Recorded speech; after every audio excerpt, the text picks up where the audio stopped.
Lanjutan hijaunya lembah, hijaunya lereng pegunungan. Cerita, Arif Sujana. Audiobook, novel silat. Bab 16.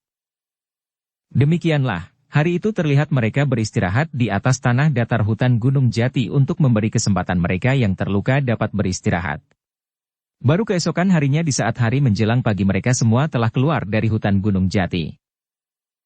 Iring-iringan itu sudah jauh meninggalkan Kademangan Padang Bulan. Dan perjalanan mereka itu begitu lambat karena harus membawa beberapa tawanan yang terluka tidak dapat berjalan, harus dibawa dengan sebuah tandu.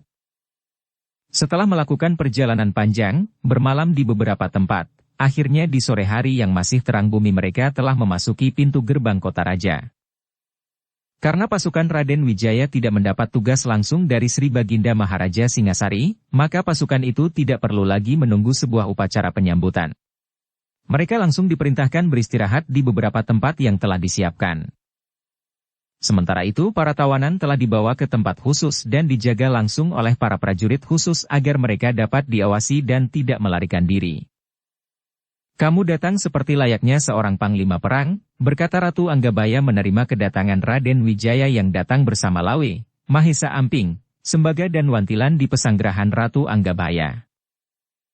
"Kami telah menyampaikan kepada pejabat istana bahwa besok akan datang menghadap Sri Baginda Raja," berkata Raden Wijaya kepada Ratu Anggabaya. "Aku akan mengantar kalian," berkata Ratu Anggabaya yang selama ini masih dibutuhkan oleh Sri Baginda Raja sebagai penasehat istana. Sementara itu ketika sang malam mulai beranjak di atas langit istana Singasari, seorang utusan raja telah datang ke pesanggerahan Ratu Anggabaya menyampaikan pesan langsung dari Sri Baginda Maharaja bahwa besok pagi Raden Wijaya, Lawi dan Mahesa Amping diundang langsung di puri pesanggerahan khusus Sri Baginda Maharaja. "Salam kepada Sri Baginda Maharaja, kami akan datang besok pagi," berkata Raden Wijaya kepada utusan itu. "Besok aku tidak jadi mengantar kalian," berkata Ratu Anggabaya ketika utusan itu telah pergi meninggalkan mereka. Dan malam pun akhirnya telah berlalu melampaui sisa batas waktu, beriring di belakangnya datang sang pagi bersama mentari menerangi wajah bumi. Wajah pagi di langit bumi istana Singasari hari itu begitu cerahnya, suara burung manyar yang bersarang di atas pohon randu di belakang pesanggerahan sudah begitu ramainya menyambut mentari pagi. "Sengaja aku mengundang kalian datang ke tempatku di pagi hari, aku rindu sarapan pagi bersama kalian ketika di Bandar Canggu," berkata Sri Baginda Maharaja menyambut kedatangan Raden Wijaya, Lawi dan Mahesa Amping di puri pesanggerahan khususnya. "Kami merasa tersanjung dapat sarapan pagi bersama Sri Baginda Maharaja," berkata Raden Wijaya mewakili kawan-kawannya. Setelah menikmati beberapa hidangan sarapan pagi yang nikmat di puri pesanggerahan khusus raja, mereka pun saling bercerita tentang keadaan masing-masing. "Kalian telah menunjukkan kesetiaan yang tak terhingga bagi keamanan tanah Singasari," berkata Sri Baginda Maharaja setelah mendengar laporan dari Raden Wijaya tentang keberhasilan mereka menumpas pemberontakan gerombolan Mahesa Rangga di hutan Gunung Jati. "Andil Empu Nada sangat besar dalam keberhasilan usaha kami ini," berkata Mahesa Amping. "Empu Nada?" bertanya Sri Baginda Maharaja. Mahesa Amping langsung bercerita tentang Empu Nada yang datang ke Padepokan Bajra serta menyampaikan berita tentang sebuah usaha pemberontakan Mahesa Rangga yang juga murid tunggalnya itu. "Empu Nada yang menunjukkan di mana gerombolan Mahesa Rangga mempersiapkan gerakannya," berkata Mahesa Amping mengakhiri ceritanya. "Aku sepertinya pernah mengenal nama orang tua itu," berkata Sri Baginda Maharaja yang mengingat-ingat nama Empu Nada sepertinya pernah ada dalam ingatannya. "Empu Nada itu saudara kembar guru Sri Baginda Maharaja, Empu Dangka," berkata Mahesa Amping bercerita sedikit mengenai Empu Nada. "Dapatkah kalian membawa orang tua itu kepadaku?" berkata Sri Baginda Maharaja. "Hamba akan membawa Empu Nada ke hadapan Tuan Paduka," berkata Mahesa Amping yang kemudian langsung keluar dari puri pesanggerahan raja bermaksud untuk menemui Empu Nada. Empu Nada memang tidak ikut mereka ke dalam istana, tapi masih bergabung dengan beberapa prajurit di sebuah barak kota raja menunggu keputusan perintah untuk kembali ke Bandar Canggu. "Moga-moga aku tidak canggung menghadap Sri Baginda Maharaja," berkata Empu Nada bercanda kepada Mahesa Amping yang datang bersama seorang pengawal istana. Demikianlah Empu Nada dan Mahesa Amping diiringi seorang pengawal istana memasuki lorong-lorong jalan di lingkungan istana menuju puri pesanggerahan khusus raja. Apakah aku bertemu dengan saudara kembar Empu Dangka? Bertanya Sri Baginda Maharaja kepada Empu Nada ketika mereka telah muncul di puri pesanggerahan khusus raja. Sri Baginda Maharaja tidak salah lihat, nama hamba Bratanada Dewa, saudara kembar Empu Dangka, berkata Empu Nada membenarkan perkataan Sri Baginda Raja. Maaf, aku baru tahu bila Empu Nada ada juga bersama rombongan pasukan dari Bandar Canggu, berkata Sri Baginda Maharaja. Garis hidup telah membawa hamba di sini, berkata Empu Nada. Sri Baginda Maharaja bercerita sedikit tentang pertemuan dirinya dengan Empu Dangka di hutan Sungai Porong. Orang tua itu sepertinya sudah mengetahui bahwa hari ini kita akan berjumpa. Orang tua itu menitipkan sebuah pesan untuk Empu Nada, berkata Sri Baginda Maharaja. Hamba tidak sabar mendengar pesan itu, berkata Empu Nada. Pesannya adalah bahwa orang tua itu telah membenarkan bahwa tatwa bukan lagi ibadah hati, namun harus diejawantahkan di luar diri kepada seluruh alam. Laku siwa memancar keluar sebagai budi, kasat mata dirasakan berwujud sebagai laku sang Buddha yang menenteramkan isi dunia, berkata Sri Baginda Maharaja menyampaikan pesan gurunya Empu Dangka. Itulah perselisihan faham di antara kami. Akhirnya saudaraku memahami langkahku, berkata Empu Nada sambil menatap jauh, mengenang kebersamaannya bersama saudaranya Empu Dangka. Tanah Singasari ini beruntung telah melahirkan orang-orang seperti kalian di buminya. Kebahagiaanku bila saja kalian berhasrat memenuhi permintaanku, berkata Sri Baginda Maharaja kepada Empu Nada, Raden Wijaya, Lawi dan Mahesa Amping. Hasrat gerangan apakah yang dapat kami penuhi? Bertanya Raden Wijaya mewakili. Sri Baginda Maharaja menatap semua yang hadir dengan sebuah senyuman penuh arti membuat setiap hati menduga-duga gerangan apa yang akan disampaikan olehnya. Wahai Empu Nada saudara guruku, hari ini aku melamarmu untuk kusandingkan sebagai guru suci istana. Apakah diri Empu Nada berkenan? Bertanya Sri Baginda Maharaja kepada Empu Nada. Garis hidup telah membawaku di istana ini, berbakti sebagai guru suci istana adalah sebuah dharma. Hamba berkenan memenuhi hasrat paduka, berkata Empu Nada menerima permintaan Sri Baginda Maharaja. Wahai saudaraku putra Lembutal, dapatkah kamu memenuhi hasratku menjaga bumi Singasari ini, membawahi segenap satria di medan juang membela tanah Singasari sebagai seorang senapati Panglima Perang Singasari, berkata Sri Baginda Maharaja kepada Raden Wijaya. Hasrat paduka adalah hasrat siwa Buddha, memenuhi hasrat paduka adalah dharma. Hamba berkenan memenuhi panggilan bakti itu, berkata Raden Wijaya berkenan menerima permintaan Sri Baginda Maharaja Kertanegara. Wahai sahabatku yang telah lama membela bumi Singasari tanpa pamrih, maukah kalian menerima hasratku untuk terus menjaga bumi Singasari, berbakti dalam baju kebesaran, membawa umbul-umbul Singasari di medan perang manapun, sebagai seorang rangga yang setia, berkata Sri Baginda Maharaja Kertanegara kepada Lawe dan Mahesa Amping. Titah paduka akan kami junjung sebagai pusaka, berkata Mahesa Amping dan Lawe bersamaan. Aku akan memanggil Mahapatih untuk melaksanakan upacara kebesaran sebagai hari pelantikan kalian, berkata Sri Baginda Maharaja penuh senyum kebahagiaan. Demikianlah, pada hari yang ditentukan upacara besar pelantikan dilaksanakan dengan penuh kemeriahan. Inilah pertama kali Sri Maharaja Kertanegara membuat kekancingan, mengukuhkan pejabat utama istana. Seluruh raja yang ada di bawah kekuasaan Singasari telah diundang untuk menghadiri upacara pelantikan itu. Dan kota raja seperti berhias dengan berbagai umbul-umbul dan janur di sepanjang jalan. Ketika Sang Mahapatih membacakan titah dan sabda Sri Baginda Maharaja Kertanegara, gemuruh suara para undangan dan seluruh warga. Puja-puji mereka sampaikan atas pilihan Maharaja yang bijak atas para putra terbaik Singasari.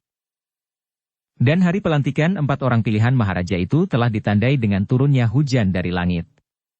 Para orang tua memastikan bahwa ini adalah sebagai tanda para dewa merestui, Singasari akan mengalami masa keemasan.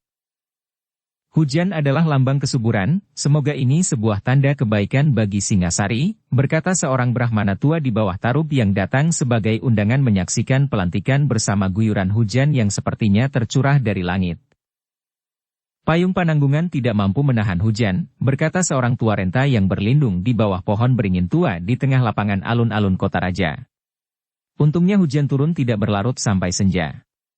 Malam perjamuan menjadi begitu hangat, semua menikmati kegembiraan itu. Dan malam pun akhirnya berlalu meninggalkan bumi, menyerahkan tahta sang waktu kepada sang pagi yang datang bersama sang surya menerangi seluruh dataran bumi dengan cahayanya yang hangat. Sementara itu, umbul-umbul dan janur masih menghiasi kota raja, sebuah iring-iringan pasukan terlihat melintas di jalan menuju gerbang kota raja. Mereka adalah pasukan yang ada di bawah pimpinan Senapati dan 2 orang rangga muda yang baru kemarin dilantik. Mereka tengah kembali ke tempatnya, ke Bandar Canggu. Menguasai tanah Bali, itulah tugas pertama kita, berkata Raden Wijaya kepada Lawe dan Mahesa Amping. Di tanah Madura ada Ki Banyak Wedi, di tanah Pasundan ada Guru Suci Dharma Siksa, dan di tanah Melayu kita sudah mengikatnya dengan perkawinan, hanya Bali yang belum kita ikat dengan apapun, berkata Mahesa Amping menyampaikan pandangannya. Di Bandar Canggu kita dapat meminta pertimbangan Paman Kebo Arema dan Kakang Mahesa Pukat, berkata Mahesa Amping. Benar, mereka adalah ahli siasat yang mumpuni, berkata Lawe ikut mengambil pembicaraan. Sementara itu ketika mereka menemui sebuah pertigaan, Wantilan dan Sembaga tidak dapat menyertai karena harus kembali ke Padepokan Bajraseta. Salam untuk Kakang Mahesa Murti dan seluruh warga Padepokan, berkata Mahesa Amping melepas kepergian mereka kembali ke Padepokan Bajraseta. Kami akan merindukan kalian, berkata Sembaga sambil melambaikan tangannya. Kegamangan mengisi hati dan perasaan Mahesa Amping menatap Wantilan dan Sembaga telah semakin menjauh dari pandangannya. Terlintas sebuah suasana di Padepokan Bajraseta yang gayam. Hati kecil Mahesa Amping telah terbawa dalam kenangan dan kerinduannya pada Padepokan Bajraseta nun jauh di sana. Tidak terasa langkah kuda telah membawanya semakin ke utara, membawanya mengikuti benang-benang merah garis kehidupan. Dan ketika senja turun membayangi wajah bumi, iring-iringan itu telah kembali di kesatuannya di Bandar Canggu. Selamat datang wahai para perwira muda, berkata Kebo Arema menyambut kedatangan mereka. Selamat datang wahai senapati muda, berkata Mahesa Pukat kepada Raden Wijaya. Selama tidak ada kalian, Senapati Mahesa Pukat selalu datang menemaniku, atau sebaliknya aku yang datang ke bentengnya, berkata Kebo Arema ketika mereka sudah bersama di pendapa balai tamu. Sementara itu sang malam sudah mulai turun menutupi pandangan mata di atas langit balai tamu di pinggir sungai berantas itu. Angin malam semilir sejuk. Malam itu kelihatannya hujan tidak akan turun, ada banyak bintang bertaburan di langit malam. Sri Maharaja Kertanegara telah memberi tugas kepada kami untuk menguasai tanah Bali. Kami ingin masukan dari paman berdua, berkata Raden Wijaya kepada Kebo Arema dan Mahesa Pukat. Aku dapat memahami pandangan Sri Maharaja Kertanegara atas tanah Bali, berkata Kebo Arema sambil mengelus-elus janggutnya yang sudah terlihat 2 warna. Sampai saat ini kita belum mengetahui kekuatan tanah Bali, berkata Mahesa Pukat menyampaikan pandangannya. Artinya kita harus mengetahui kekuatan dan kelemahannya sebelum melakukan sebuah serangan, berkata Raden Wijaya menangkap kata-kata Mahesa Pukat. Berbarengan memandang kepada Mahesa Amping. Kenapa kalian semua memandangku? Bertanya Mahesa Amping pura-pura keheranan. Artinya semua sepakat kamulah yang paling cocok mengamati tanah Bali dari dekat, melaksanakan tugas telik sandi, berkata Raden Wijaya. Seorang rangga harus patuh melaksanakan perintah senapatinya, berkata Mahesa Amping sambil tersenyum. Betul, berkata Rangga Lawe membenarkan. Dan ketika hari telah bergulir di pertengahan malam, Mahesa Pukat pamit untuk kembali ke bentengnya. Aku khawatir kalian tidak dapat beristirahat selama masih ada aku, berkata Mahesa Pukat sambil berdiri. Sampai ketemu besok, berkata Mahesa Pukat ketika menuruni tangga pendapa balai tamu. Aku lupa kalian baru pulang dari perjalanan panjang, beristirahatlah, berkata Kebo Arema kepada Mahesa Amping, Lawe dan Raden Wijaya. Akhirnya mereka satu persatu memang telah masuk ke pembaringannya masing-masing, meregangkan otot-otot yang tegang berkuda seharian. Dan di atas langit balai tamu di tepian sungai berantas itu masih dipenuhi kerlap-kerlip bintang-bintang kecil. Bulan sabit telah jatuh bergeser ke barat. Langit purba di malam itu tidak berawan, begitu jernih berwarna biru kelam. Terdengar di kesunyian malam suara celepuk malam yang terus menjauh, mungkin tengah mencari anak-anak tikus yang terjebak jauh dari induknya. Dari tepian sungai berantas tidak putus saling menyambut suara katak mengiringi malam, mungkin tengah memanggil dan merindukan datangnya sang hujan. Dan pagi pun akhirnya datang juga, warna sungai dan langit seperti satu warna, putih keperakan disinari cahaya matahari pagi yang telah datang mengintip di ujung timur bumi. Pagi itu Kebo Arema, Lawi, Mahesa Amping dan Raden Wijaya telah berkumpul bersama di pendapa balai tamu menikmati suasana dan warna pagi di tepian sungai Berantas yang indah. Di hutan seberang sungai sekumpulan burung betet loreng terbang bersama mencari persinggahan baru, sebagai tanda bahwa pergantian musim akan segera datang. Aku punya kenalan seorang saudagar yang sering berdagang ke tanah Bali, berkata Kebo Arema kepada Mahesa Amping. Sebuah berita baik, setidaknya aku dapat ikut berlayar bersamanya, berkata Mahesa Amping. Aku akan menemuinya, kapan akan bertolak ke tanah Bali, berkata Kebo Arema. Pagi itu matahari bersinar cerah mewarnai Bandar Canggu yang sudah ramai sejak pagi dini. Sebuah bahtera terlihat perlahan bertolak meninggalkan Bandar Canggu perlahan di bawah arus sungai Berantas yang jernih putih keperakan dibias cahaya matahari pagi. Bahtera dagang itu milik seorang saudagar yang akan berlayar menuju ke tanah Bali. Di atas bahtera itulah Mahesa Amping ada bersamanya. Tanah dan warna pagi di tepian sungai Berantas yang indah. Di hutan seberang sungai sekumpulan burung betet. Angin yang berhembus di awal musim kemarau itu terasa begitu sejuk membelai wajah Mahesa Amping di atas geladak bahtera. Tidak ada yang tahu bahwa pemuda itu adalah seorang rangga prajurit Singasari. Mahesa Amping memang sengaja menyamarkan jati dirinya dengan mengenakan pakaian orang kebanyakan. Kepada saudagar yang sekaligus pemilik bahtera kayu ini yang menjadi kawan kenalan Kebo Arema, Mahesa Amping mengatakan tujuannya ke Bali adalah untuk menemui saudara perempuannya yang sudah begitu lama berpisah. Bahtera itu terus melaju di bawah aliran sungai Berantas melewati hutan yang lebat di kanan kirinya, atau sesekali melewati hamparan sawah yang luas menghijau, diselingi puluhan burung bangau putih terbang melintas, berkerumun turun di atas pematang sawah. Seorang bocah kecil terlihat berlari mengusik burung bangau yang terbang kembali menjauh. Terlihat Mahesa Amping tersenyum sendiri, ternyata dirinya tengah merenungi garis hidupnya yang padepokan Bajra Seta, hidup sebagai seorang cantrik, merasakan suasana kehidupan padepokan Bajra Seta yang gayam, mengembara berlayar ke berbagai belahan dunia, hingga akhirnya telah diangkat sebagai seorang prajurit, diangkat sebagai seorang rangga. Sementara itu sang waktu terus berlalu, bahtera itu telah mendekati Bandar Surabaya di saat menjelang senja. Hanya sebentar bahtera itu bersandar di Bandar Surabaya. Setelah memuat dan menuruni beberapa barang pesanan, bahtera itu telah bertolak kembali ke arah timur Jawa Dwipa menuju tanah Bali. Bahtera itu telah mengembangkan layarnya, angin laut berhembus cukup kencang. Di bawah langit malam bahtera itu terapung di atas hamparan laut biru yang luas menyusuri tepian pantai Jawa Dwipa. Esok pagi kita sudah sampai di tanah sempit Selat Bali, berkata seorang tua yang ikut sebagai penumpang di atas bahtera itu. Anak muda sudah sering ke tanah Bali, berkata orang tua itu kepada Mahesa Amping. Untuk pertama kalinya, berkata Mahesa Amping dengan senyum penuh persahabatan. Apakah anak muda punya saudara yang tinggal di tanah Bali, bertanya orang tua itu. Aku punya seorang saudara perempuan yang sudah lama tinggal di tanah Bali, berkata Mahesa Amping. Tanpa ditanya orang tua itu bercerita bahwa dirinya adalah seorang pedagang batu aji. Kadang aku juga berdagang keris bertuah, tergantung pesanan, berkata orang tua itu. Kebersamaan mereka sebagai sesama penumpang di bahtera, sama-sama berlayar di tengah lautan luas telah membawa keakraban di antara mereka. Orang-orang memanggilku sebagai Ki Ketut Areng, berkata orang tua itu memperkenalkan dirinya. Namaku Mahesa Amping, berkata Mahesa Amping ikut memperkenalkan dirinya. Singgahlah ke rumahku beberapa hari sebelum melanjutkan perjalananmu, berkata orang tua itu yang mengaku bernama Ki Ketut Areng menawarkan Mahesa Amping untuk singgah di rumahnya. Terima kasih, aku akan singgah, berkata Mahesa Amping kepada kawan berlayarnya itu. Hari masih jauh pagi, sebaiknya kita tidur beristirahat, berkata Ki Ketut Areng sambil menggelar tikar pandan yang dibawanya. Tikar ini cukup untuk kita berdua, berkata Ki Ketut Areng menawarkan Mahesa Amping berbagi tikar pandannya sebagai alas tidur menanti datangnya pagi.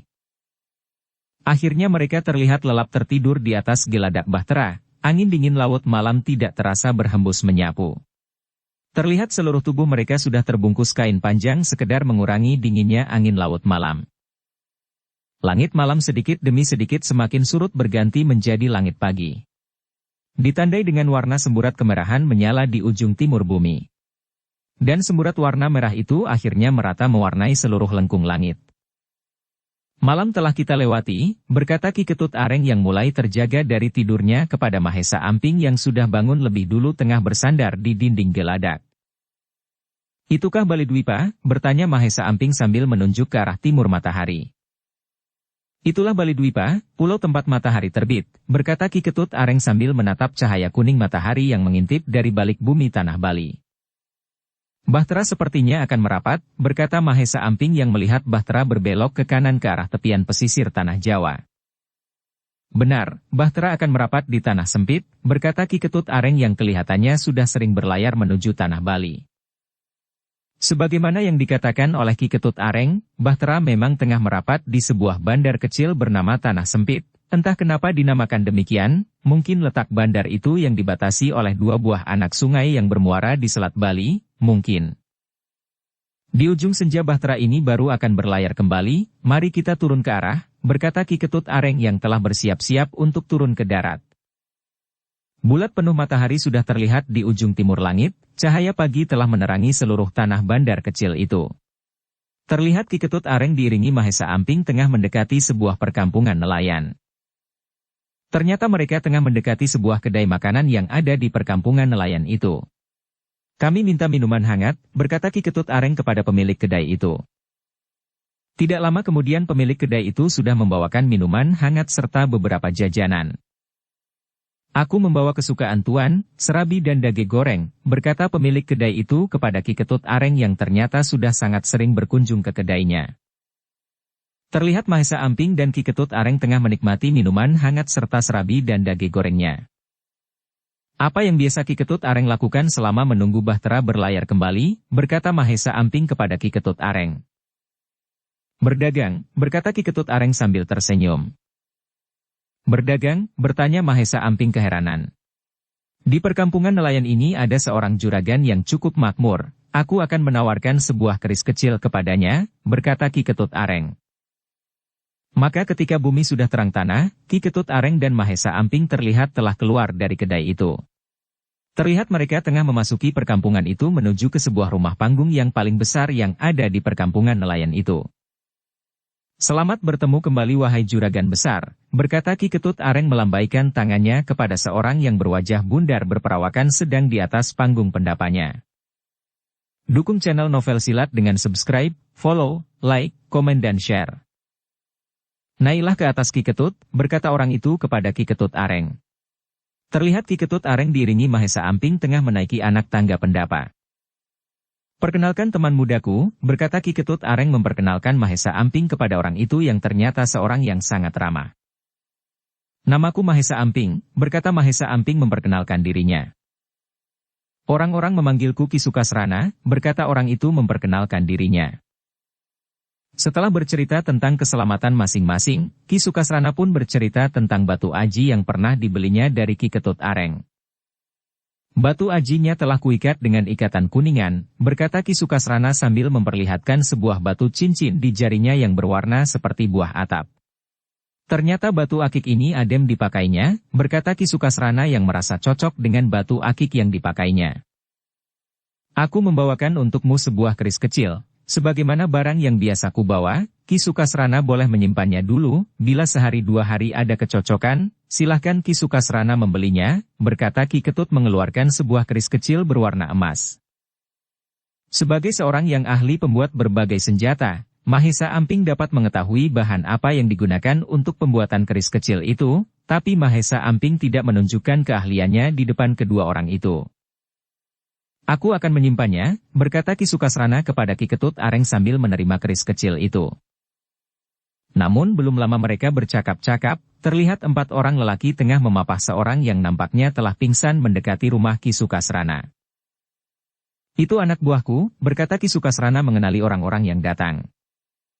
Ada apa dengan Tole, berkata Ki Sukasrana kepada salah seorang yang datang memapah kawannya itu. Tidak sengaja kami mendapatkan ular api di jaring kami, Tole bermaksud membuangnya, namun tiba-tiba saja ular api itu mematuk kakinya, berkata salah seorang yang baru datang itu. Bawa Tole ke atas pendapa, segera panggilkan tabib Koneng kemari, berkata Juragan Sukasrana kepada anak buahnya. Sudah 3 hari ini tabib Koneng belum pulang mengantar istrinya ke rumah mertuanya di Kampung Kidul, berkata salah seorang anak buah Ki Sukasrana. Badannya masih hangat, mungkin aku dapat mengobatinya, berkata Mahesa Amping yang tanpa disuruh telah memeriksa badan orang yang tengah pingsan itu. Terlihat Mahesa Amping mengeluarkan belati kecilnya dari balik pakaiannya.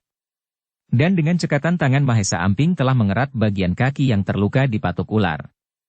Dengan memijat beberapa bagian tubuh orang yang telah pingsan itu, dan sedikit mengerahkan kesaktiannya, telapak tangan Mahesa Amping menempel di bagian yang terluka itu.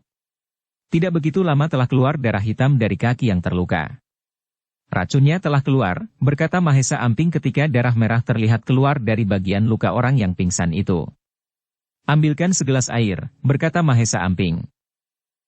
Maka salah seorang anak buah Ki Sukasrana masuk ke dalam rumah, tidak lama kemudian sudah membawa semangkuk air. Terlihat Mahesa Amping mengeluarkan sebuah bubu bambu yang selalu dibawanya di balik ikat pinggangnya. Ternyata di dalam bubu bambu kecil itu berisi bubuk racikan obat. Mahesa Amping terlihat tengah melarutkan bubuk racikan obat itu dengan air yang ada di mangkuk. Dan dengan tangannya meneteskan air itu ke bibir orang yang pingsan itu. Tidak lama kemudian, terlihat wajah orang yang pingsan itu yang semula putih pucat terlihat sudah mulai berwarna memerah. Mahesa Amping terlihat memegang lengan orang itu.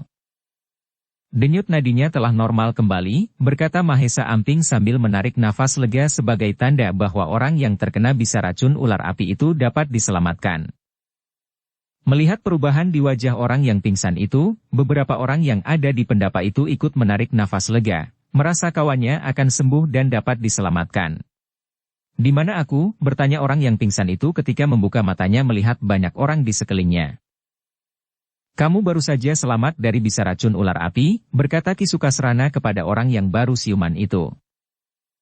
Minumlah obat ini sampai habis, berkata Mahesa Amping sambil memberikan mangkuk berisi obat racikannya kepada orang yang baru siuman itu yang sudah dapat duduk bersandar dinding kayu.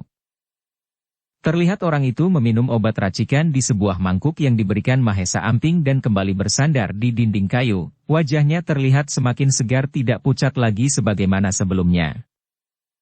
Terima kasih anak muda, kamu telah menyelamatkan anak buahku, berkata Ki Sukasrana yang melihat anak buahnya sudah menjadi lebih segar dari sebelumnya.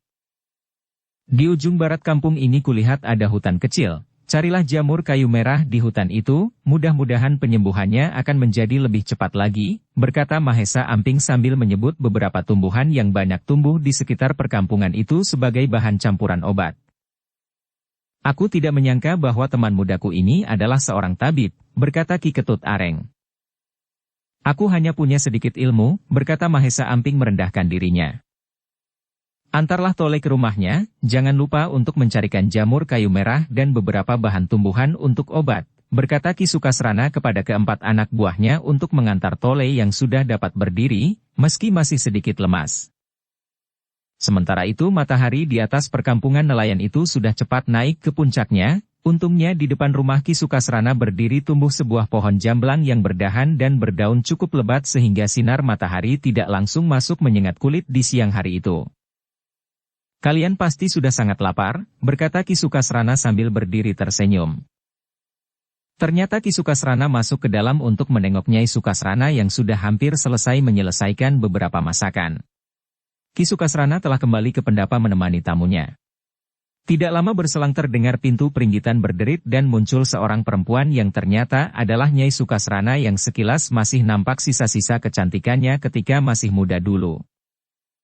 Silahkan Kisanak makan seadanya, hari ini kami cuma memasak lawar, pepesan ayam dan mangut lele, berkata Nyai Sukasrana kepada Mahesa Amping dan Ki Ketut Areng.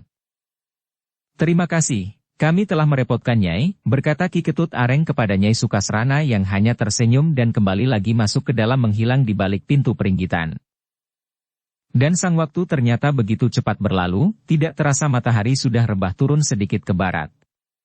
Pintu rumahku selalu terbuka untuk kalian, berkata Ki Sukasrana mengantar Mahesa Amping dan Ki Ketut Areng menuruni tangga pendapanya. Semoga di pertemuan berikutnya, buah jamblang itu sudah banyak yang masak, berkata Mahesa Amping menunjuk ke arah pohon jamblang di depan rumah Ki Sukasrana. Semoga tidak ada hambatan dalam perjalanan kalian, berkata Ki Sukasrana dari atas pendapanya. Demikianlah Mahesa Amping dan Ki Ketut Areng telah kembali ke bandar kecil itu. Bahtera yang mereka tumpangi masih terlihat merapat di sebuah dermaga. Ketika matahari sudah berbaring di ujung barat bumi, di batas senja Bahtera itu telah bertolak meninggalkan bandar tanah sempit-sempit. Sang malam terlihat begitu kelam mewarnai langit laut Selat Bali, tapi masih ada beberapa bintang sebagai tanda bahwa hari tidak akan turun hujan. Bahtera itu berlayar di atas hamparan laut sunyi. Kadang terlihat kerlap-kerlip lampu canting bergoyang di atas jukung berlayar tunggal nelayan yang tengah mencari ikan. Mereka memang terlahir sebagai nelayan, hidup berkeluarga dan beranak pinak melahirkan para nelayan muda di masa yang akan datang. Sebuah kehidupan malam di tengah lautan yang begitu sunyi, menjaring ikan untuk kehidupan keluarganya.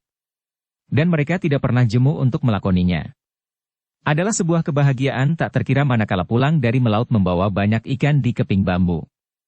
Itulah kebahagiaan yang tidak dapat dibeli, sebagaimana seorang petani melihat panen jagungnya. Besok menjelang pagi kita sudah tiba di Bandar Buleleng, berkata Ki Ketut Areng kepada Mahesa Amping yang tengah melihat dua orang lelaki di atas jukungnya terapung di tengah laut malam.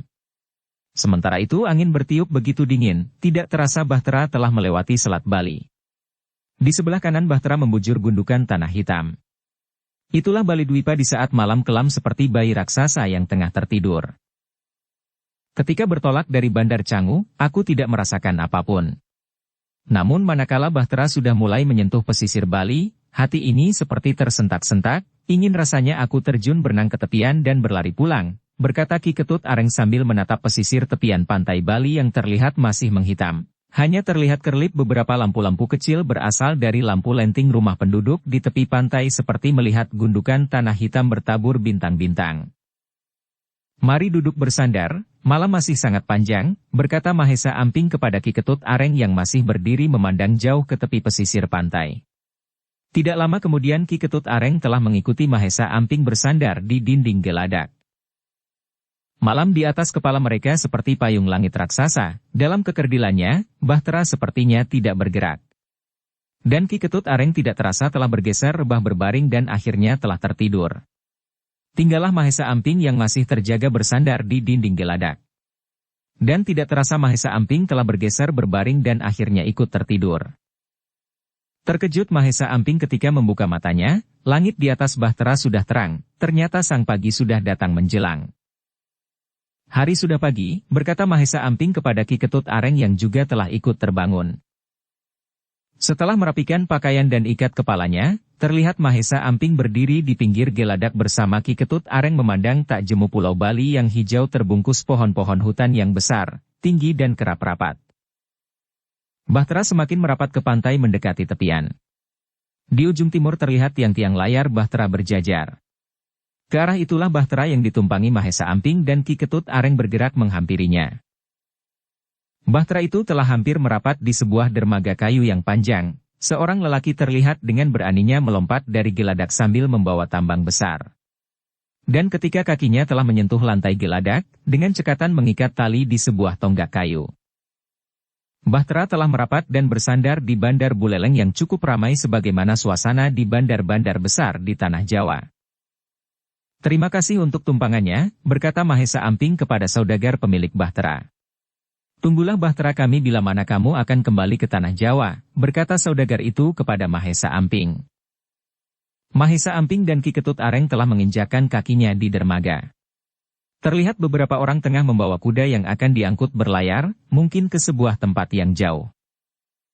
Rumahku tidak begitu jauh dari sini, berkata Ki Ketut Areng dengan wajah begitu ceria merasakan udara kampung halamannya sendiri. Ternyata rumah Ki Ketut Areng memang tidak begitu jauh dari Bandar Buleleng, hanya terpisah dengan sebuah hutan kecil. Mahesa Amping dan Ki Ketut Areng sudah mendekati sebuah regol gerbang Kademangan Kabukbuk. Sebuah kademangan yang paling dekat dengan Bandar Buleleng.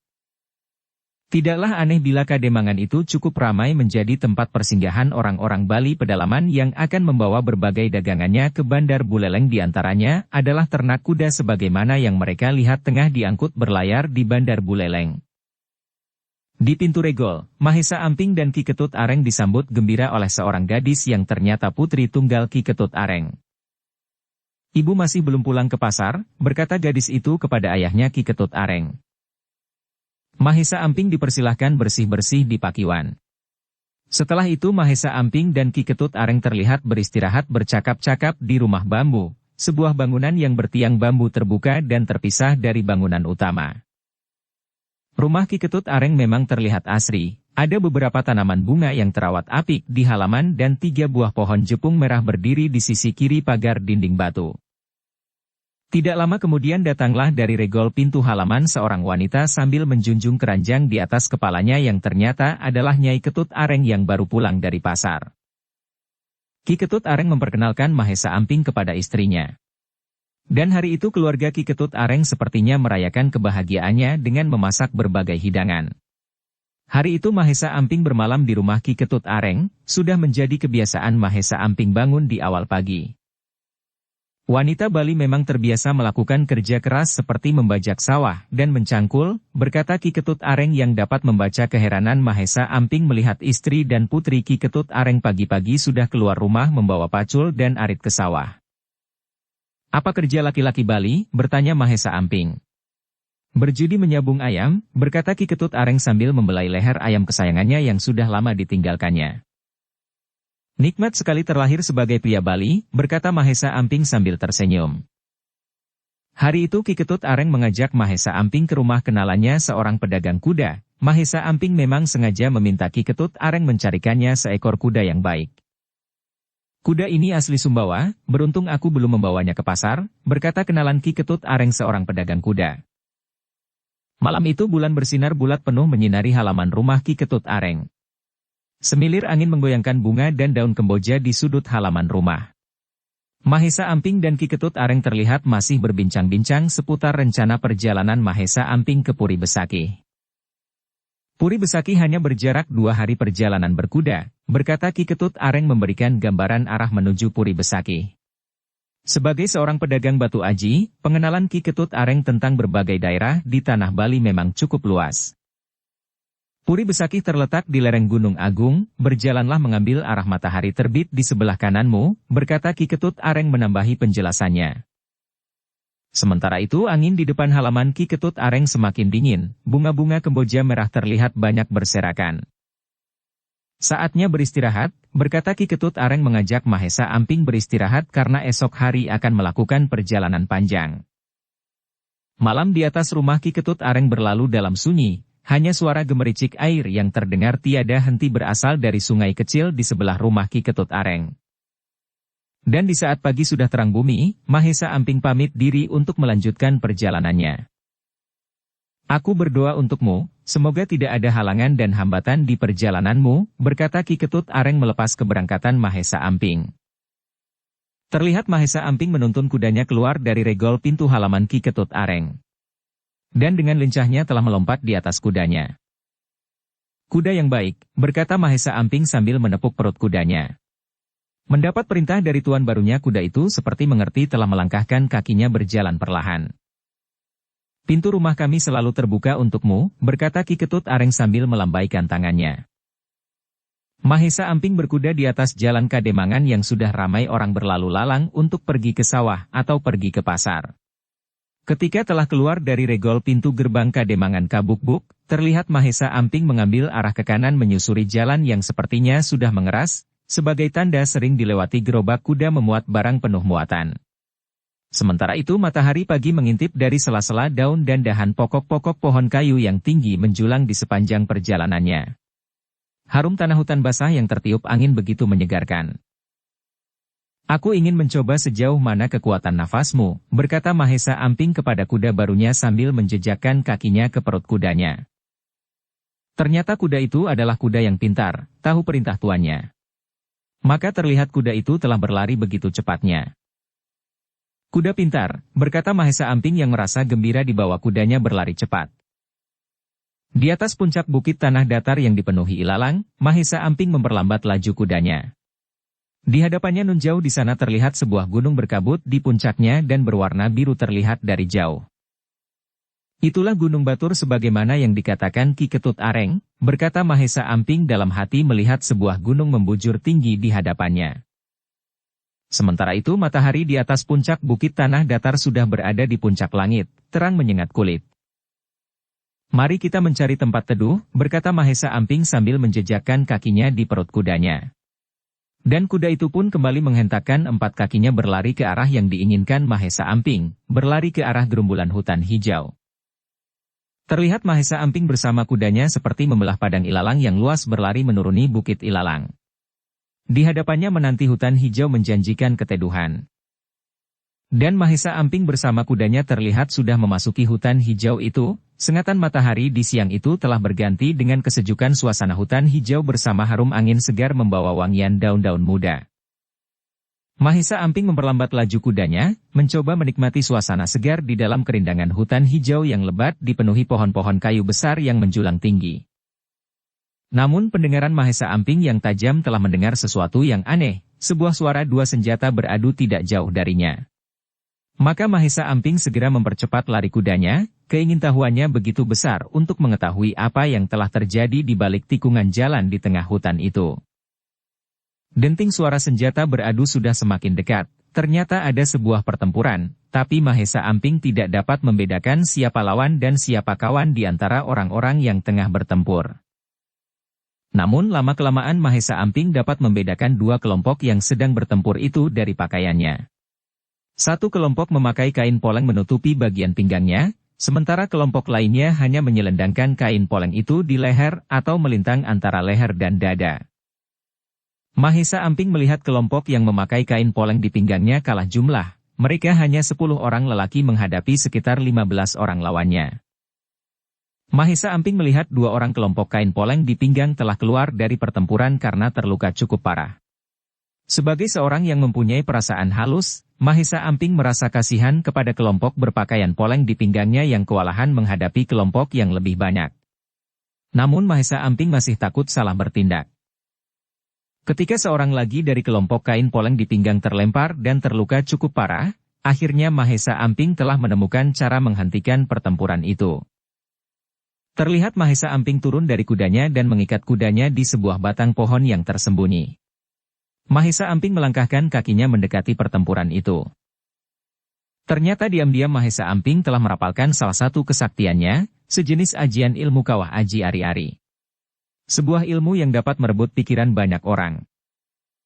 Ternyata ajian sakti Mahesa Amping kali ini hanya tertuju kepada orang-orang yang berpakaian poleng melilit di lehernya.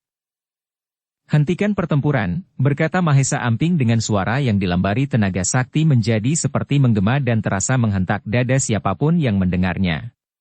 Seketika pertempuran itu menjadi terhenti, semua orang menatap arah suara, menatap Mahesa Amping yang tengah melangkah mendekati pertempuran yang terhenti. Orang-orang yang berpakaian poleng di pinggangnya telah melihat Mahesa Amping sebagai seorang pemuda biasa, namun kegentaran mengisi hati mereka manakala menangkap sorot mata yang tajam penuh ketenangan. Sementara orang-orang yang berpakaian poleng di leher dan seadanya terlihat melotot seperti melihat sesosok hantu yang menakutkan. Ternyata mereka memang melihat hantu sebenarnya, di hadapan mereka tengah berjalan menghampiri sesosok hantu yang berbadan tinggi sekitar 2 kali orang dewasa dengan wajah mayat pucat menakutkan ditumbuhi 2 buah gigi caling yang keluar menakutkan dari sela-sela bibirnya. Hantu leak! Hantu leak! Berteriak beberapa orang berpakaian poleng di lehernya sambil berlari sekencang-kencangnya hingga tidak terdengar lagi suara langkah mereka. Sementara itu orang-orang berpakaian poleng di pinggangnya merasa heran, mengapa tiba-tiba saja semua lawannya telah berlari dengan wajah penuh ketakutan sambil berteriak hantu leak, sebuah hantu yang memang paling ditakuti di tanah Bali. Terima kasih, kedatangan anak muda telah menyelamatkan kami dari kekalahan yang sia-sia, berkata seorang di antara mereka yang ternyata adalah pimpinan dari kelompoknya. Namun kami heran mengapa mereka lari dalam keadaan takut, berkata kembali orang itu penuh rasa penasaran. Mungkin mereka takut melihat hantu sebenarnya, hantu yang cuma mereka yang melihatnya, berkata Mahesa Amping sekenanya sambil tersenyum. Pemimpin orang-orang itu tidak mendesak Mahesa Amping mengatakan yang sebenarnya, namun di hati kecilnya pasti anak muda itu telah melakukan sesuatu yang membuat lawannya berlarian meninggalkan pertempuran. Apapun yang anak muda telah lakukan, kami sebagai orang berbudi tidak lupa mengucapkan terima kasih yang tak terhingga, berkata pimpinan itu. Bolehkah kami mengetahui namamu wahai anak muda, berkata kembali pimpinan orang-orang itu. Mahesa Amping dapat mengukur seseorang lewat tutur katanya, dan Mahesa Amping merasa berhadapan dengan orang-orang dari golongan baik dan berbudi. Namaku Mahesa Amping, kebetulan aku lewat hutan ini ketika kalian sedang bertempur, berkata Mahesa Amping menyampaikan jati dirinya. Pasti anak muda bukan orang asli Bali, karena semua orang telah mengenal kami sebagai rombongan kesenian Jagur. Orang-orang Bali memanggilku dengan sebutan Ki Dalang Bancak, berkata pimpinan orang-orang itu memperkenalkan dirinya bernama Ki Dalang Bancak. Mahesa Amping termangu-mangu, baru menyadari bahwa dirinya berhadapan dengan sebuah rombongan kesenian dan memang melihat ada seperangkat alat gamelan di sekitar mereka. Sementara itu dari sebuah gerumbul semak-semak keluar dua orang gadis dengan wajah masih diliputi sisa-sisa ketakutan. Mereka adalah dua orang putri kami, berkata Ki Dalang kepada Mahesa Amping yang memandang sebentar kedua gadis itu yang baru saja keluar dari tempat persembunyiannya. Bolehkah aku memeriksa 3 orang kawan kalian yang terluka, berkata Mahesa Amping sambil melangkah mendekati 3 orang yang terluka yang sedang dipapah oleh beberapa orang. Silahkan, berkata Ki Dalang Bancak sambil mengiringi Mahesa Amping. Kebetulan aku membawa obat pemampat darah. Bubuhkanlah bubuk obat ini di tempat yang terluka, berkata Mahesa Amping kepada salah seorang anak buah Ki Dalang Bancak.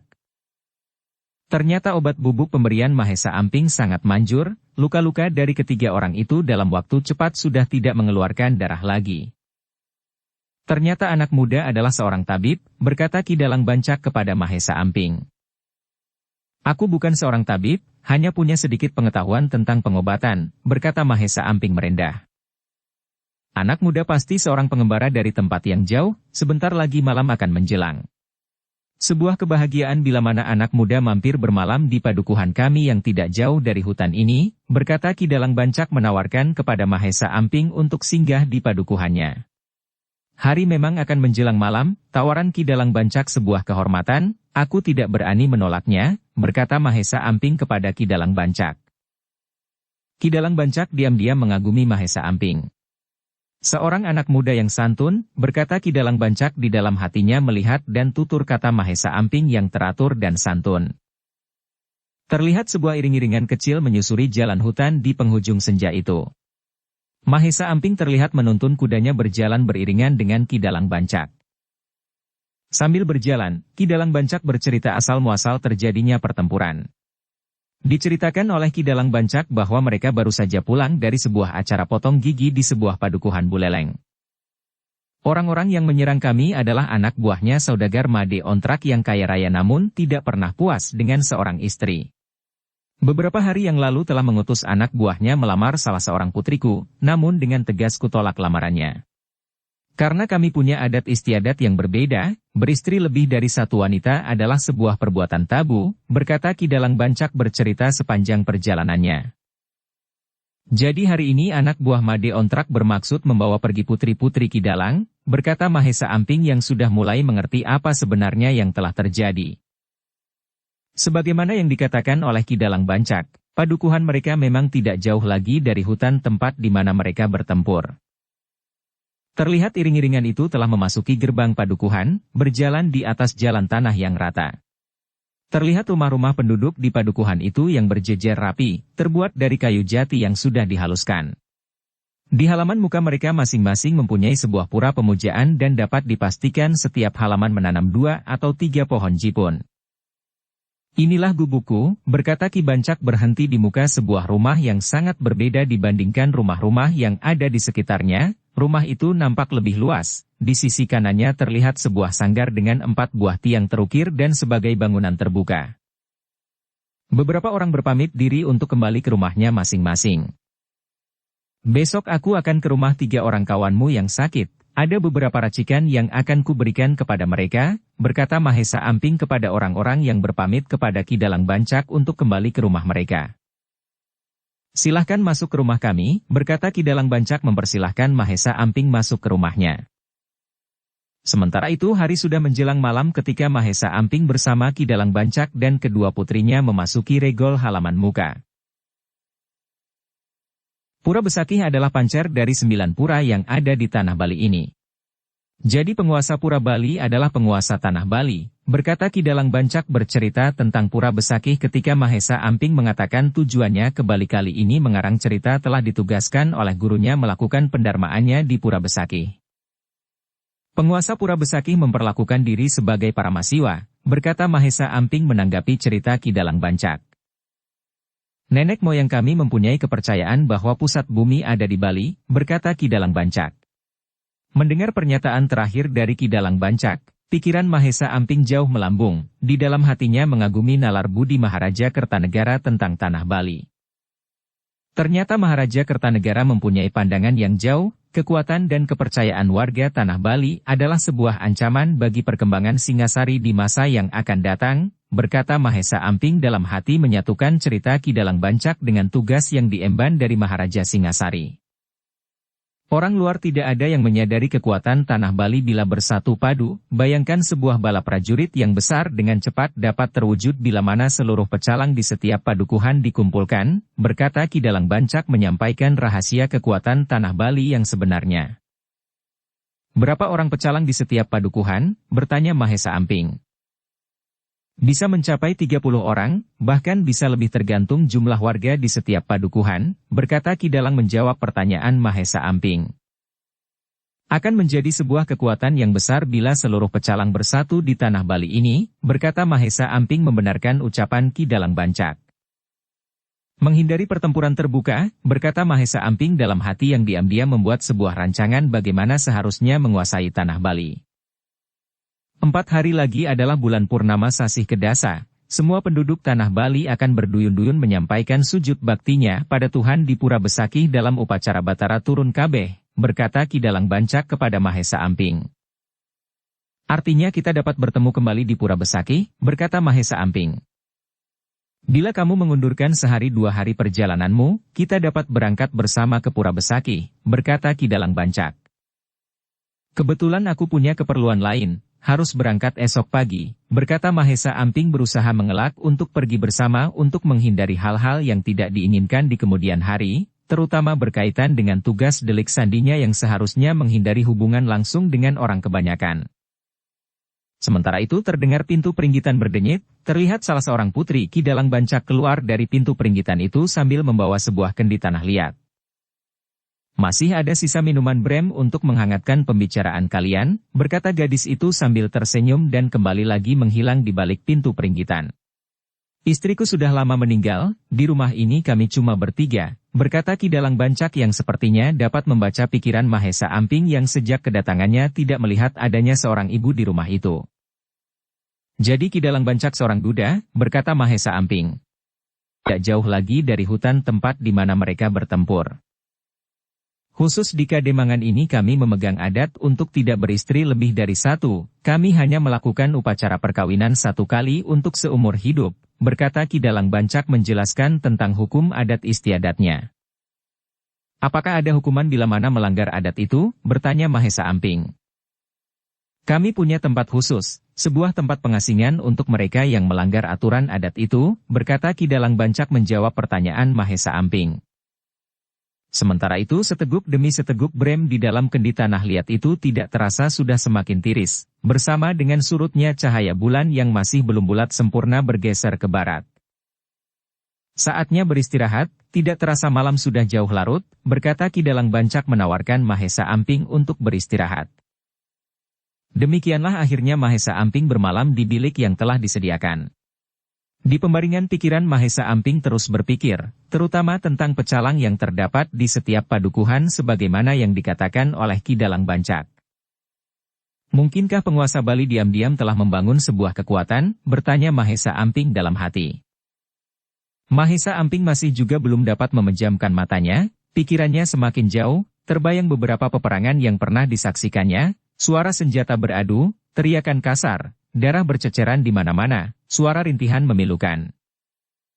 Dalam suasana perang, manusia seperti lupa akan persaudaraan, lupa sebagai sesama makhluk yang seharusnya saling menyayangi, rasa kasih telah hilang menjadi rasa dendam dan haus darah. Dalam susana peperangan manusia seperti binatang buas di hutan, bahkan lebih buas dari binatang buas sekalipun, berkata Mahesa Amping dalam hati ketika bayangan peperangan telah muncul kembali menemui alam pikirannya. Sri Maharaja Singasari bertekad memperluas kerajaannya sebagai pendarmaan Siwa Buddha, sementara penguasa Bali merasa berdiri sebagai pusat bumi sebagai Paramasiwa, berkata Mahesa Amping dalam hati sambil tersenyum. Puji syukur kehadiratmu wahai Gusti Sang Hyang Jagat Bumi yang selalu menjaga hati ini, telah kau cerahkan hati ini dari kesalahan yang terkecil. Pengakuan atas diri ini, berkata Mahesa Amping dalam hati yang telah menemukan sebuah hakikat hati, Dewata Nawa Sangat adalah pekerjaan hati, milik Sang Hyang Jagat Raya. Tersesatlah jalan para yogi yang mencari nirwana di dalam dunia fana. Akhirnya Mahesa Amping telah kembali dalam kesadaran pikirannya, menghadirkan dan menyatukan akal budinya, menyerahkan hatinya kepada Gusti Sang Mahakarsa yang membawanya ke dalam alam ketiadaan, alam kesunyatan. Terlihat nafasnya begitu teratur, nyaris tak terdengar. Akhirnya, sang pagi telah datang. Ditandai dengan suara kokok ayam jantan yang terdengar sayup-sayup dari tempat yang sangat jauh saling bersahutan hingga akhirnya begitu jelas terdengar dari belakang rumah Ki Dalang Bancak. Sebagaimana yang dijanjikan, Mahesa Amping pagi itu diantar sendiri oleh Ki Dalang Bancak menemui 3 orang yang kemarin terluka. Mahesa Amping telah memberikan mereka obat dari beberapa tetumbuhan yang ada di sekitar padukuhan itu.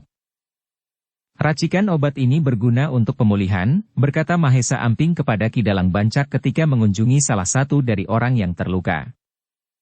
Ketika hari telah terang bumi, matahari sudah merayap di atas cakrawala, Mahesa Amping mohon pamit diri untuk melanjutkan perjalanannya. Senang berkenalan dengan kalian, berkata Mahesa Amping sambil melompat di atas kudanya. Pintu rumahku selalu terbuka untukmu anak muda, berkata Ki Dalang Bancak melepas keberangkatan Mahesa Amping yang telah berada di atas kudanya. Aku akan merindukan brem hangat Ki Dalang Bancak, berkata Mahesa Amping sambil menepuk perut kudanya. Terlihat kuda Mahesa Amping perlahan berjalan di sepanjang jalan padukuhan diiringi tatap mata Ki Dalang dan 2 orang putrinya sampai akhirnya Mahesa Amping dan kudanya menghilang di sebuah tikungan jalan. Menurut ayah, apakah pemuda itu masih layang? Bertanya putri tertua dari Ki Dalang Bancak. Aku lupa menanyakannya, berkata Ki Dalang Bancak tidak tahu maksud dan arah pertanyaan putrinya. Kenapa ayah tidak menanyakannya? Berkata sang putri kembali. Bila bertemu kembali, pasti kutanyakan, berkata Ki Dalang tersenyum mulai menangkap maksud dan arah pertanyaan putrinya. Sementara itu Mahesa Amping bersama kudanya telah keluar dari regol gerbang padukuhan, melewati bulakan panjang dan hutan bambu. Segerombolan burung manyar terlihat bermain di atas sebuah rumpun bambu, mungkin di batang-batang bambu itu banyak serangganya. Sementara itu seekor kadal berlari terusik langkah kaki kudanya. Langit di atas hutan bambu itu begitu cerah, bergerumbul awan berwarna kapas di langit biru dalam cahaya matahari yang terus mendaki merayap di atas cakrawala. Gemericik suara air dari sungai kecil di hutan bambu itu sepertinya memanggilnya. Mahesa Amping terlihat telah turun dari kudanya, memberikan kesempatan kudanya beristirahat meneguk sepuasnya air jernih yang mengalir di sungai berbatu di hutan bambu itu dan membiarkan kudanya memamah rumputan yang tumbuh di sepanjang sungai kecil itu. Matahari sudah berada di atas puncak cakrawala, namun kerimbunan hutan bambu dan semilir angin di siang itu telah memberikan keteduhan. Di sebuah batu besar Mahesa Amping terlihat bersandar menunggu kudanya yang masih terus memamah rumput-rumput muda yang segar. Namun tiba-tiba saja Mahesa Amping mencium sebuah harum daging bakar yang sangat menggoda. Keingintahuannya telah memaksanya berdiri dan berjalan menghampiri kudanya. Terlihat Mahesa Amping telah berjalan menuntun kudanya tengah mencari sumber aroma daging bakar yang begitu menggoda. Mahesa Amping telah menemukan sumber aroma itu, di hadapannya terlihat seorang tua tengah memanggang 2 ekor ayam hutan. Terperanjat Mahesa Amping melihat wajah orang tua itu, sebuah wajah yang sangat dikenalinya. Empu Nada, berteriak Mahesa Amping merasa gembira di tempat yang asing ini dapat bertemu dengan orang yang dikenalnya. Orang tua yang dipanggil Empu Nada itu mengangkat wajahnya, menatap Mahesa Amping penuh selidik. Orang yang kamu sebut itu adalah saudaraku, bahagia diriku mendengar kembali nama saudaraku yang telah lama tidak ku ketahui rimbanya, berkata orang tua itu. Mahesa Amping menatap wajah orang tua itu dengan lebih teliti, memang sangat mirip dengan Empu Nada yang dikenalnya. Apakah orang tua di hadapanku saudara kembar Empu Nada yang bernama Empu Dangka? Bertanya Mahesa Amping penuh kehati-hatian takut salah mengenal orang. Ternyata saudara kembarku telah bercerita tentang diriku kepadamu, pasti kamu sangat dekat dengannya. Benar anak mas, namaku adalah Bratadangka Dewa, saudara kembar orang yang anak mas kenal yang bernama Bratanada Dewa, berkata orang tua itu yang ternyata adalah Empu Dangka. Namaku Mahesa Amping, senang dapat berjumpa dengan saudara kembar Empu Nada, berkata Mahesa Amping memperkenalkan dirinya. Mari duduk bersama, seekor ayam hutan ini memang untukmu, berkata Empu Dangka penuh senyum keramahan. Jadi Empu Dangka memang sengaja menungguku di sini, bertanya Mahesa Amping. Benar, aku sudah melihat bagaimana kamu menakut-nakuti orang-orang yang tengah bertempur, berkata Empu Dangka sambil menyerahkan seekor ayam panggang yang sudah matang kepada Mahesa Amping. Terima kasih, berkata Mahesa Amping sambil menerima ayam panggangnya. Maka kedua orang yang baru bertemu itu terlihat tengah menikmati ayam hutan bakar. Ayam bakar yang nikmat, berkata Mahesa Amping. Rasa laparlah yang membuat kenikmatan ayam bakar itu, berkata Empu Dangka. Ketika mereka telah menyelesaikan makan siang yang nikmat itu, Mahesa Amping memulai pertanyaannya. Ketika kami pulang dari Tanah Madura bersama Pangeran Kertanegara, kami tidak menemui Empu Dangka di hutan Porong, kemanakah Empu ketika itu, bertanya Mahesa Amping. Aku memang tidak pernah betah hidup dalam satu tempat, ketika itu aku telah melanglang buana mengikuti langkah kaki, ternyata langkah kakiku membawaku ke Balidwipa ini, berkata Empu Dangka menjelaskan kemana dirinya setelah dari hutan Porong tempat terakhirnya bersama Pangeran Kertanegara. Ada berita gembira, Pangeran Kertanegara telah menjadi Maharaja Singasari, berkata Mahesa Amping diam sebentar melihat kegembiraan di wajah Empu Dangka.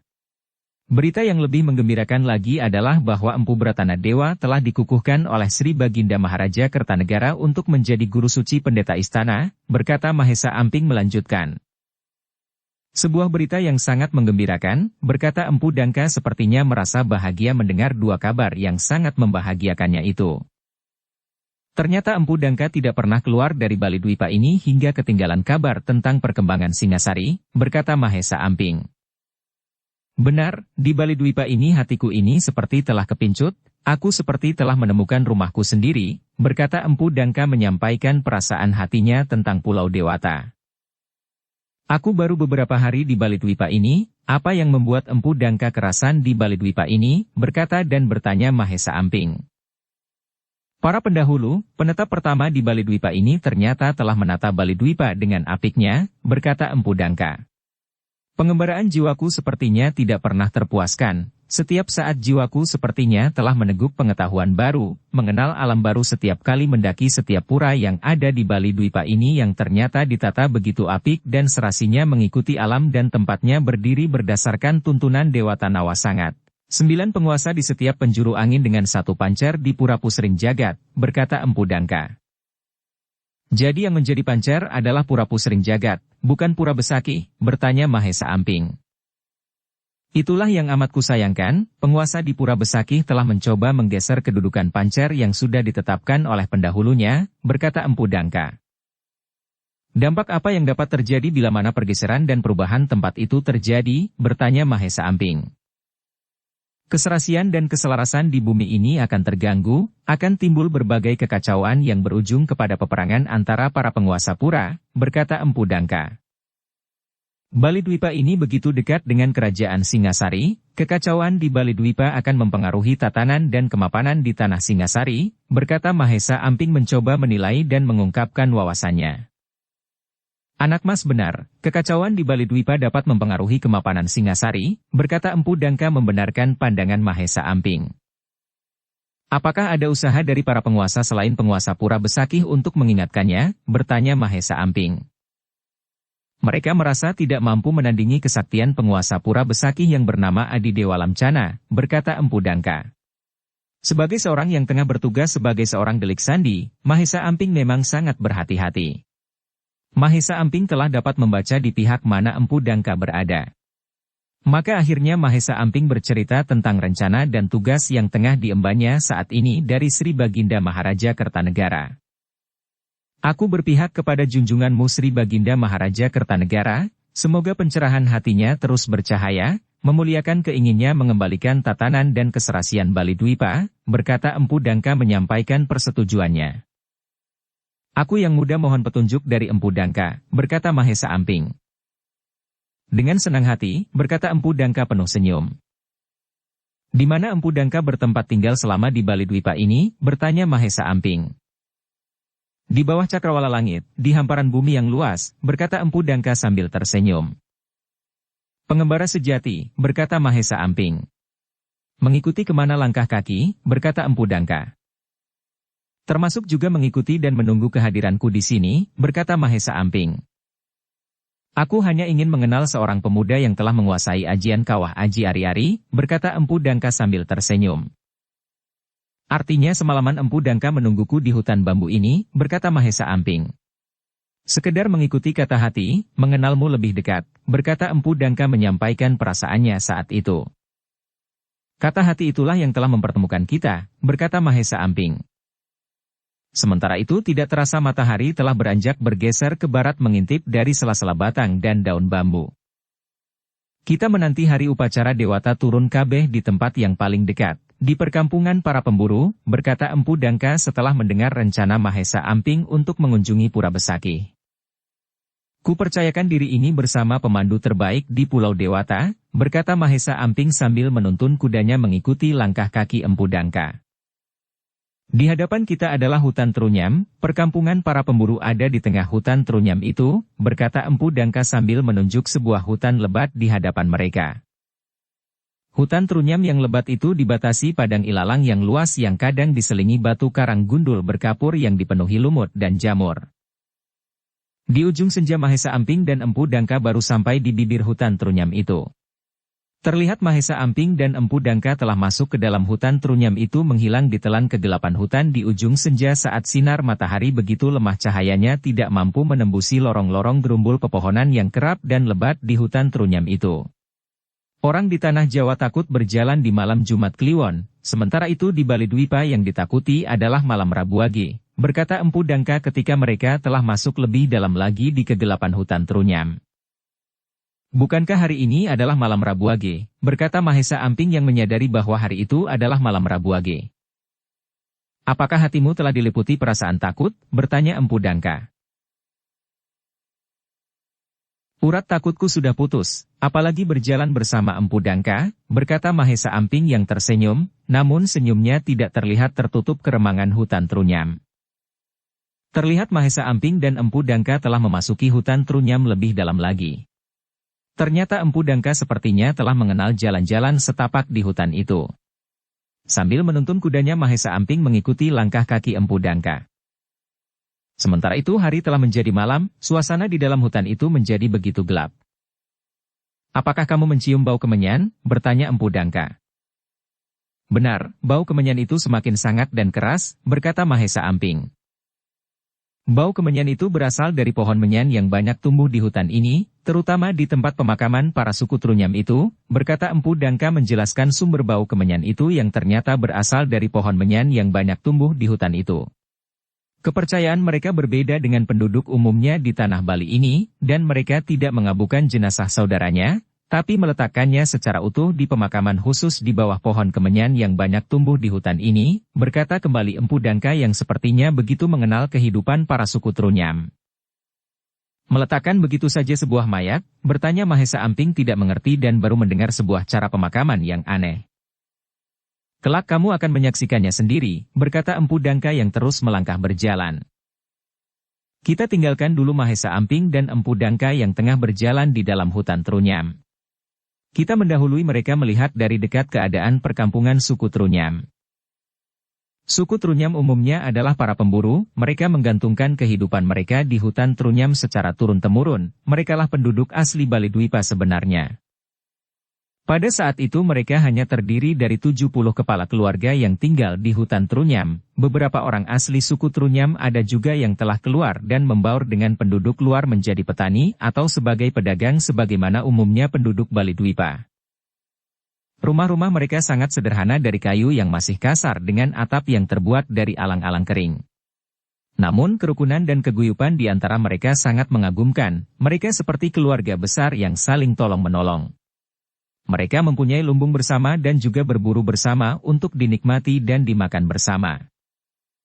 Sudah 2 pekan ini para warga suku Trunyam merasakan kegelisahan dan kegundahan. 2 pekan lalu warga suku Trunyam ini geger dengan hilangnya sebuah mayat dari salah satu saudara wanita yang mati secara tidak wajar, mati gantung diri. Kejadiannya bertepatan di malam Rabu Wage atau malam Buddha Cemeng, sebuah malam yang sangat dikeramatkan oleh orang Bali pada umumnya sebagaimana orang Jawa mengeramatkan malam Jumat Kliwon. Malam itu hari belum larut malam, beberapa lelaki suku Trunyam masih belum tidur di luar rumah mereka. Terjadilah sebuah pemandangan yang begitu menakutkan, mereka melihat dengan mata kepala sendiri sebuah keranda berjalan sendiri, seperti melayang terbang terbawa angin. Mereka umumnya adalah para lelaki pemberani, tapi melihat sebuah keranda yang berjalan sendiri telah menggugurkan keberanian mereka. 2 dari 5 orang lelaki yang tengah berbincang-bincang di luar rumahnya itu seperti tidak bisa bergerak, tubuhnya seperti kaku dengan perasaan penuh ketakutan yang sangat. Sementara seorang lelaki lainnya bukan hanya tidak bisa bergerak, tapi juga langsung terkencing-kencing membasahi pakaian bawahnya. Pada keesokan harinya terjadi kegemparan melanda para suku Trunyam, mereka telah kehilangan mayat perempuan yang telah meninggal 2 hari yang lalu, mati dalam ketidakwajaran, mati dengan jalan bunuh diri. Mereka pun telah menyatukan kehilangan mayat itu dengan cerita tentang sebuah keranda bambu yang berjalan terbang sendiri. Mungkin hantu leak yang membawa pergi warga Alit, berkata salah seorang suku Trunyam menyebut hantu leak dan nama mayat gadis yang hilang itu. Semua orang akhirnya berpikir sama, mempercayai bahwa warga Alit di bawah hantu leak.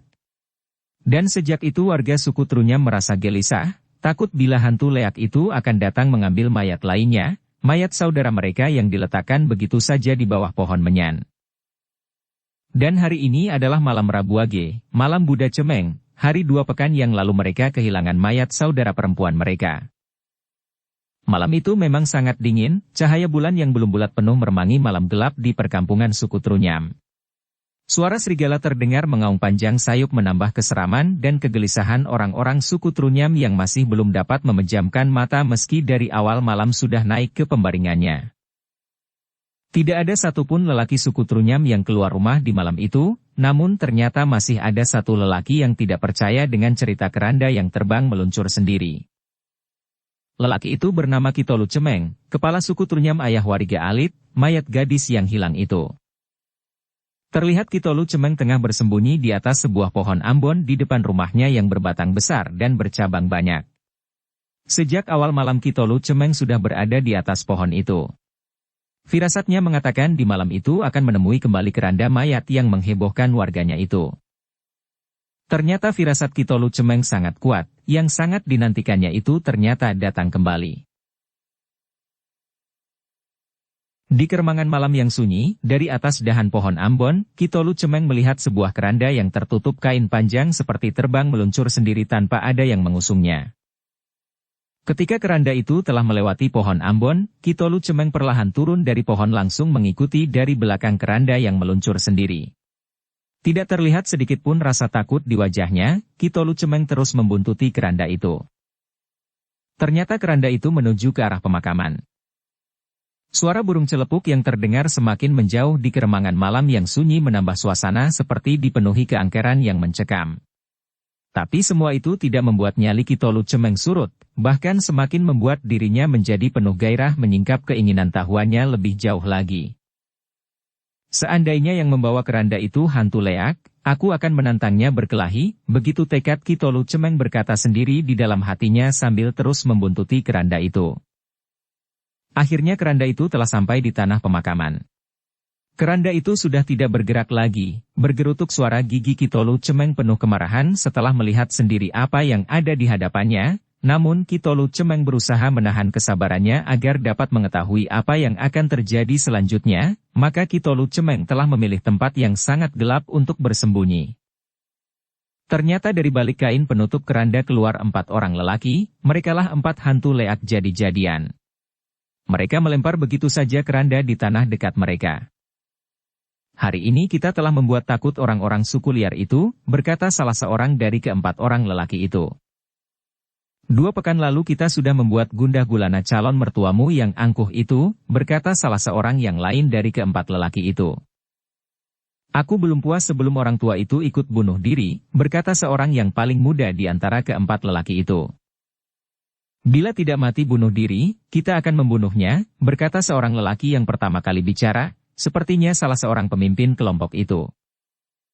Dengan sekali tepuk, 2 pulau terlalui. Dendammu kepada kepala suku itu akan terlaksana, dan tugas mengusir suku Trunyam dari hutan ini juga akhirnya akan terlaksana, berkata pemimpin mereka. Sementara itu, di tempat yang terpisah, Mahesa Amping dan Empu Dangka telah menyaksikan semuanya dari tempat yang tersembunyi. Mendengar pembicaraan 4 orang yang bermain hantu-hantuan bahkan melihat dengan jelas Kitolu Cemeng yang tengah bersembunyi, apakah kamu melihat ada orang yang tengah mengintai 4 hantu keranda itu, berbisik Empu Dangka kepada Mahesa Amping. Mahesa Amping tidak menjawab pertanyaan Empu Dangka, hanya menganggukkan kepalanya. Bersambung ke bab 17.